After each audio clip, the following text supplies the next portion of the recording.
திரைக்குறள் நேயர்களுக்கு வணக்கம். நான் உங்க விஜயதயா.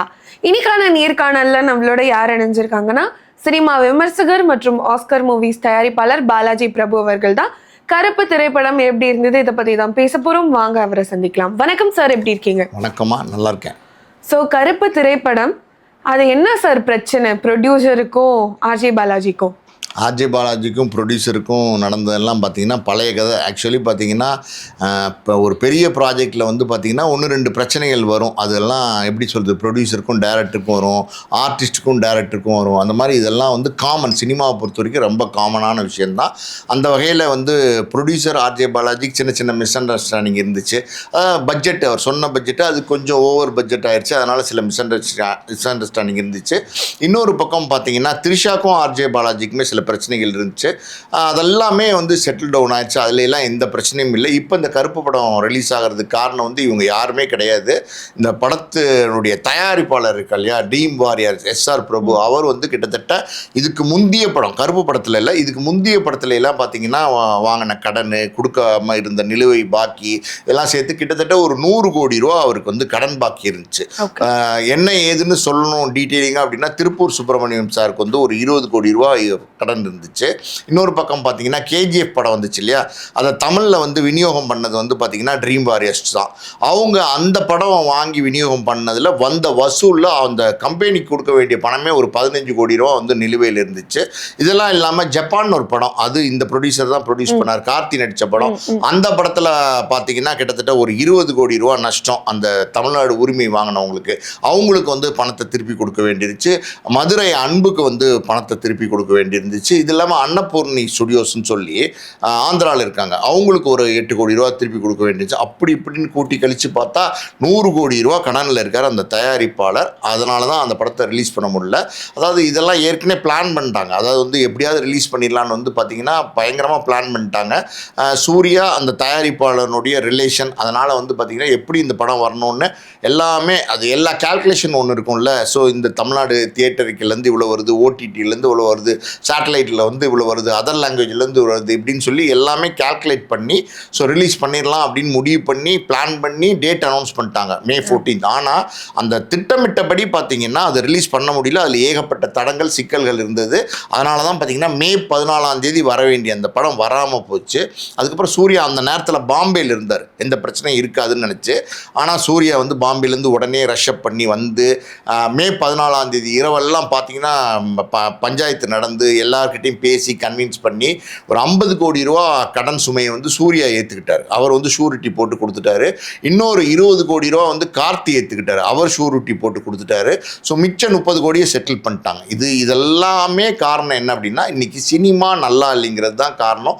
சினிமாவில் எவ்வளோ பெரிய ஸ்டாரோடைய படமாக இருந்தாலும் வியாபாரங்கள் பெருசாக இல்லைங்கிறது தான் காரணம்.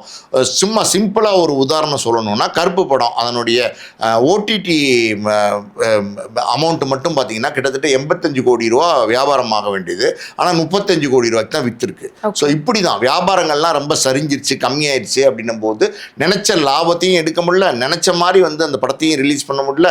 அந்த டிஃபிகல்ட்டிலாம் இப்போ சூர்யா கார்த்தியால் அது வந்து தீர்ந்து இப்போ வந்து May 15 ரிலீஸ் ஆயிருக்கு. ஓகே, கருப்பு திரைப்படம் எப்படி இருக்கு? கருப்பு திரைப்படம் எனக்கு ரொம்ப பிடிச்சிருந்தது. உண்மையாலுமே ரிப்போர்ட்ஸ் எல்லாம் கருப்பு திரைப்படத்தை பற்றி நல்லா தான் வந்துட்டுருக்கு. சூர்யாவுக்கு ஒரு கம்பேக்காக இருக்குமா அப்படின்னா நிச்சயமாக கம்பேக்காக இருக்கும். அதாவது கருப்பு நெருப்பு மாதிரி இருந்துச்சு அப்படின்னு தான் நான் சொல்லுவேன். காரணம் என்ன அப்படின்னா, ஃபயர் மோடில் வந்து படத்தை எடுத்திருந்தாங்க. சூர்யா ஒரு கருப்பு சாமியாக வந்து படத்தில் நடிச்சிருக்காரு, ஒரு கடவுள் கதாபாத்திரம். ஸோ அவரை வந்து அதகலம் பண்ணுற அந்த காட்சிகள், அதாவது ஸ்டண்ட் காட்சிகள், அவர் ஆக்ஷன் ஹீரோவாக பல காட்சிகள் இருக்குது பார்த்தீங்களா, அந்த கருப்பு சாமியாக வந்து இருக்கிற காட்சிகள் எல்லாமே ரொம்ப நல்லா இருந்துச்சு. அந்த எப்படி சொல்லுது, ஸ்க்ரீனே பார்த்தீங்கன்னா சினிமாட்டோகிராஃபர் வந்து ஒரு ரெட் கலர் டோன் கொண்டு வந்திருந்தார், ஒரு ஃபயர் மோடு கொண்டு வந்திருந்தாங்க. உண்மையாலுமே பார்த்தீங்கன்னா அந்த காடு மோடு, அந்த சாங்கு, அதெல்லாம் பிக்சரைசேஷன்லாம் ரொம்ப சூப்பராக இருந்துச்சு. உண்மையாலுமே எக்ஸ்ட்ராடனரியாக இருந்துச்சு. அது அவ்வளோ பெரிய க்ரௌடு, அதில் சூர்யா மாஸாக டான்ஸ் பண்ணுறது எல்லாமே பார்க்குறதுக்கு ரொம்ப மன நிறைவாக இருந்துச்சு. எல்லாருக்குமே வந்து அதெல்லாம் என்ஜாய்மெண்ட்டை பண்ணக்கூடிய மூமெண்ட்ஸாக இருந்துச்சு. அதெல்லாம் பார்த்தீங்கன்னா ரொம்ப என்ஜாய் பண்ணாங்க தேட்டரில். இன்னொரு பக்கம் பார்த்தீங்கன்னா ரொம்ப குறிப்பாக சொல்லணும் அப்படின்னா, அந்த கிளைமேக்ஸ்க்கு முன்னாடி ஒரு 20 நிமிஷம் பார்த்தீங்களா, கடவுளாக அவதாரம் எடுப்பார் சூர்யா. அந்த கடவுள் தான், கருப்புசாமி தான் மனித உருவத்தில் வந்து இந்த அநீதிகளை தட்டி கேட்குறது தான் அதனுடைய கதை. ஸோ அந்த 20 நிமிஷம் வந்து ரொம்ப வைபாக இருந்துச்சு. எக்ஸ்ட்ரானரியாக வந்து பிக்சரைஸ் பண்ணியிருந்தாங்க. அதில் வந்து சிஜி ஒர்க்லாம், கிராஃபிக்ஸ் ஒர்க்லாம் வந்து ரொம்ப ரொம்ப வந்து நேர்த்தியாக இருந்துச்சு. டெக்னிக்கலாக வந்து ரொம்ப வந்து உழைப்பை போட்டிருக்காங்க, ரொம்ப டிஃப்ரெண்ட்டாக எடுத்திருக்காங்க.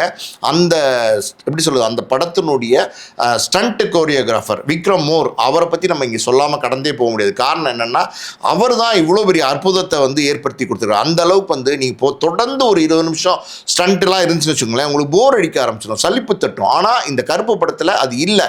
அது இல்லைங்கிறதே வந்து ப்ளஸ் பாயிண்ட் தான். அது வந்து அவர் வந்து காந்தாரா படத்துக்கு வந்து அவர் தான் வந்து ஸ்டண்ட் கோரியோகிராஃபர் பண்ணியிருக்காரு. ஸோ அந்த காந்தாரா எவ்வளோ பெரிய வெற்றி படம்னு தெரியும். அதே பேட்டர்னில் தான் வந்து இதை ஃபாலோ பண்ணி, சொல்லப்போனால் காப்பி பண்ணி பண்ணியிருக்கிறாங்க. அந்த அந்த அந்த அந்த பேட்டர்னை காப்பி பண்ணி பண்ணியிருக்காங்க. அதில் அவங்க சக்ஸஸ் பண்ணியிருக்காங்க. இதில் இன்னொரு பக்கம் நம்ம சொல்லணும் அப்படின்னா சாய் அபயங்கரோட சாங்ஸ் எல்லாமே மாஸ் சாங்ஸாக இருந்துச்சு சூர்யாவுக்கு. அதே நேரத்தில் பார்த்தீங்கன்னா சாய் அபயங்கரோட பேக்ரவுண்ட் மியூசிக்னு ஒன்று இருக்குது பார்த்தீங்களா, அது வந்து அடிபொலியாக இருந்துச்சு. அதுதான் உண்மை. எனக்கெல்லாம் ரொம்ப பிடிச்சிருந்தது. எப்படின்னா, ஒரு இந்த மாதிரி வந்து ஒரு கருப்பு சாமியாக சூர்யா நடிக்கிறாரு.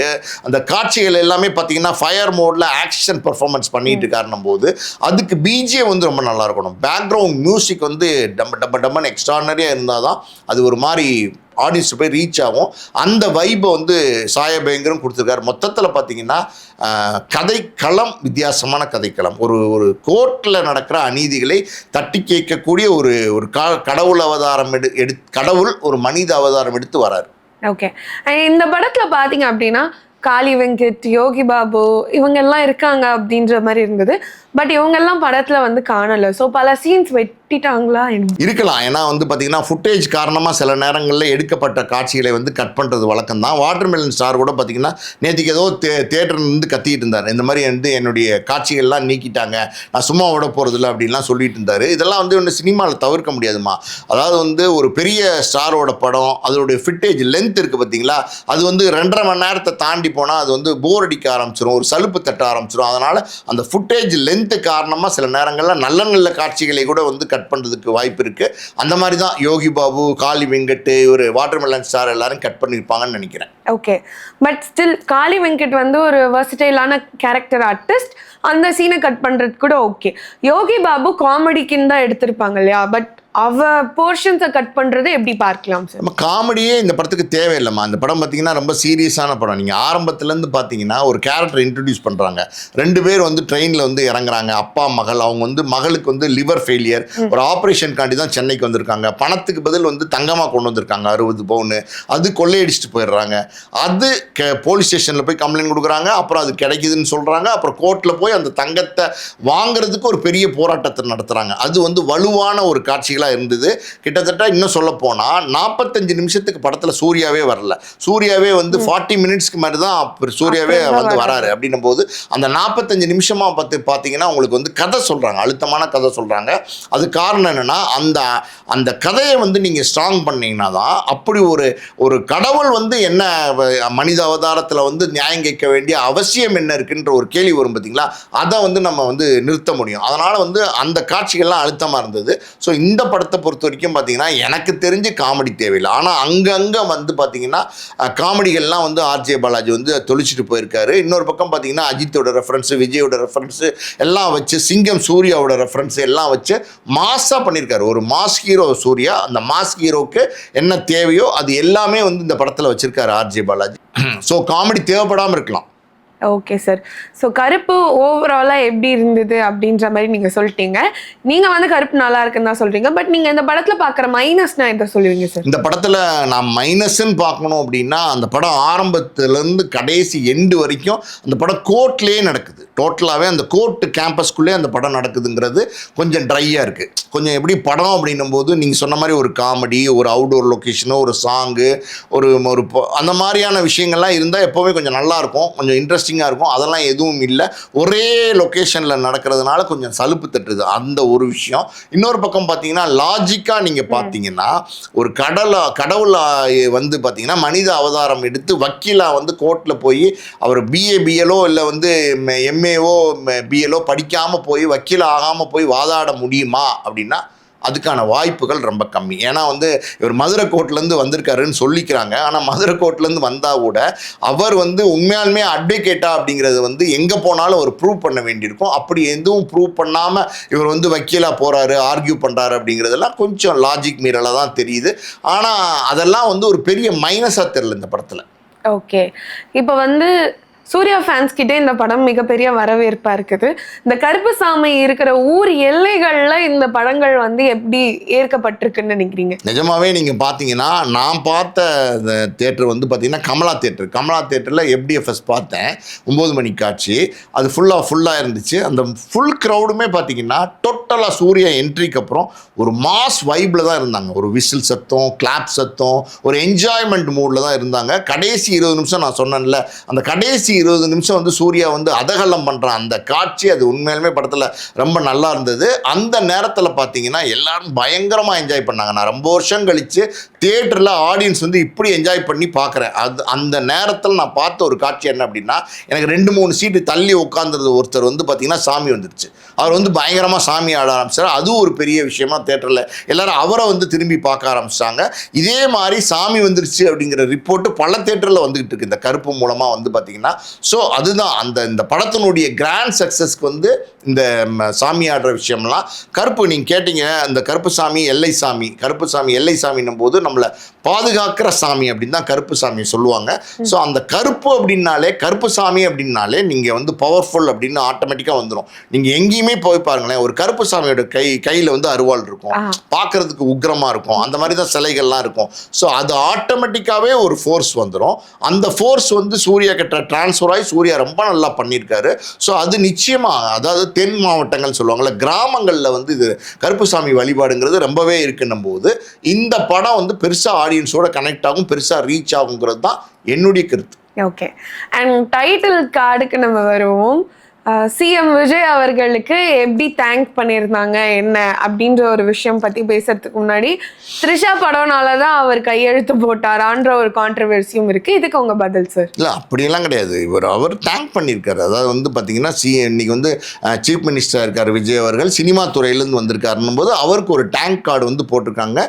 ஏன்னா வந்து அவர் சினிமா துறையிலேருந்து முதலமைச்சராக வந்திருக்கார் அப்படிங்கிறதுனால தான். அதில் எந்த தப்பு இருக்கிற மாதிரி நான் பார்க்கல.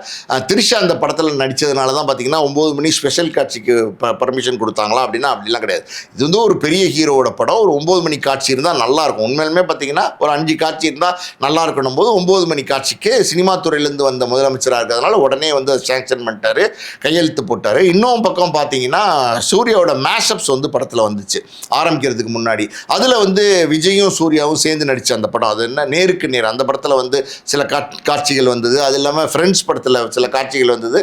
இதெல்லாமே வந்து எப்படின்னா ஒரு ஆடட் அட்வான்டேஜ், ஆடட் இன்ட்ரெஸ்டிங்காக இருந்துச்சு. ஸோ விஜயோடைய ரசிகர்களும் இதை பார்த்து பெருசாக என்ஜாய் பண்ணாங்க. ஸோ இது நல்ல விஷயம். ஓகே, அண்ட் சூர்யாவோட அடுத்த அப்கமிங் ப்ராஜெக்ட் வந்து விஸ்வநாதன் அண்ட் சன்ஸ், அதை பற்றி? இல்லை, அடுத்த அப்டேட் வந்து விஸ்வநாதன் அண்ட் சன்ஸ்னால் அவர் வெங்கி அட்லூரி வந்து டைரக்ட் பண்ணுறாரு. அவர் நல்ல திறமையான டேரக்டர். மமிதா பைஜு வந்து அதில் ஹீரோயினாக நடிக்கிறாங்க. நிச்சயமாக அடுத்தடுத்து சூர்யாவோட லைனப்ஸ்லாம் பார்த்தா ரொம்ப நல்லா இருக்குது. ஏன்னா ஆல்ரெடி பார்த்தீங்கன்னா அவர் நல்ல வெற்றி படங்கள் கொடுத்த இயக்குனர், தெலுங்குலேருந்து வந்தவர். ஸோ அவர் சொன்ன கதை வந்து சூர்யாவுக்கு பிடிச்சதுனால தான் அந்த படத்தில் நடிக்கிறார். எனக்கு தெரிஞ்சு பார்த்தீங்கன்னா ஒரு ரொம்ப நேர்த்தியான ஒரு படமாக அது இருக்கும்னு நான் எதிர்பார்க்குறேன். அது அடுத்த படம் அடுத்து மிகப்பெரிய வெற்றி படமாக இருக்கும்னு நான் நினைக்கிறேன். இந்த கருப்பு வந்து ஒரு பெரிய வெற்றியை கொடுத்துருக்கு. ஸோ சூர்யாவுக்கு தியேட்ரிக்கல் ஹிட் இல்லாமல் இருந்துச்சு. பார்த்தீங்கன்னா கங்குவா, அப்புறம் பார்த்தீங்கன்னா ரெட்ரோலாம் தோல்வியாக இருந்துச்சு. இப்போ வந்து இந்த படம் வந்து நல்லா போகுதுன்னு சொல்கிறாங்க. ஸோ அப்படி இருக்கும்போது கருப்புக்கு அப்புறம் வரப்போகிற படமாக இருக்கிறதுனால அந்த விஸ்வநாத் அண்ட் சன்ஸ் நிச்சயமாக ஒரு பெரிய எதிர்பார்ப்பை கிரியேட் பண்ணியிருக்கோம். வியாபாரமே நல்லா இருக்கும் கருப்பு நல்லா போகிறதுனால. ஸோ அதுவும் ஒரு பெரிய வெற்றி படமாக இருக்கும். அடுத்தடுத்த ஒரு லைனப்ஸ் எல்லாம் வந்து ரொம்ப வித்தியாசமாக இருக்குது. ஸோ பொதுவாக பார்த்தீங்கன்னா சூர்யா கதை தேர்வில் எப்போவுமே நல்லா பண்ணுவார். நீங்கள் வந்து ஆரம்பத்துலேருந்து பார்த்தீங்கன்னா சூர்யா நிறைய டிஃப்ரெண்ட் கேரக்டர்ஸ் தேர்ந்தெடுத்து நடிப்பார். அவர் வந்து பார்த்தீங்கன்னா நந்தாக்கு அப்புறம் பார்த்தீங்கன்னா காக்க, வாரணம் ஆயிரம், 7ஆம் அறிவு, ஜெய் பீமு, சூரரை போற்று, பாருங்கள் டிஃப்ரெண்ட் சாய்ஸில் வந்து படங்கள் பண்ணுவார். ஸோ அடுத்தடுத்து சூர்யா பண்ணக்கூடிய எல்லா படங்களையும் நிச்சயமாக நல்ல படங்களாக இருக்கும். ஸோ அவருடைய லைனப்ஸ் என்ன சார்? இப்போதைக்கு வந்து பார்த்தீங்கன்னா இம்மீடியட் லைனப்ஸ் இதுதான். அதுக்கப்புறம் சூர்யா 2-3 ப்ராஜெக்ட்ஸ் வந்து அண்டர் கன்சிடரேஷனில் வச்சுருக்காரு. அந்த ப்ராஜெக்ட்ஸ் என்னங்கிறது அடுத்தடுத்து தான் தெரியும். Okay sir. ஸோ கண்டிப்பாக இதில் வந்து சூர்யா வந்து கம்பேக் கொடுத்துட்டாரு, மறுபடியும் அந்த இடத்த பிடிச்சிட்டாருன்னு சொல்லாமா? நிச்சயமா அந்த இடத்த பிடிச்சிட்டாரு. எப்போவுமே சூர்யாக்கான ஒரு இடம் வந்து தமிழ் சினிமாவில் இருக்குது. சூர்யாவுடைய ரசிகர்கள் எப்போவுமே சூர்யா அண்ணா அப்படின்னு கொண்டாடுற அளவுக்கு தான் சூர்யா இருக்கிறாரு. ஸோ நேற்றுக்கே பார்த்தீங்களா, கருப்போட ஓப்பனிங்லாம் பார்த்தா பயங்கர கிராண்டாக இருக்குது. இப்போல்லாம் இன்னைக்கு நான் ரிப்போர்ட்டெல்லாம் ரொம்ப ரொம்ப நல்லா இருக்குது அப்படின்னும் போது நிச்சயமாக சூர்யாவுக்கு வந்து கருப்பு மூலமாக கம்பேக் கொடுத்துட்டாரு. ஓகே சார், கருப்பு திரைப்படத்தை பற்றி இவ்வளோ நேரம் உங்கள் நேரத்தை செலவழித்து பதிலளித்ததுக்கு நன்றி. வணக்கம். நன்றி. மீண்டும் இன்னொரு நேர்காணலில் உங்களை வந்து சந்திக்கும் வரை this is Vijay Daya signing off.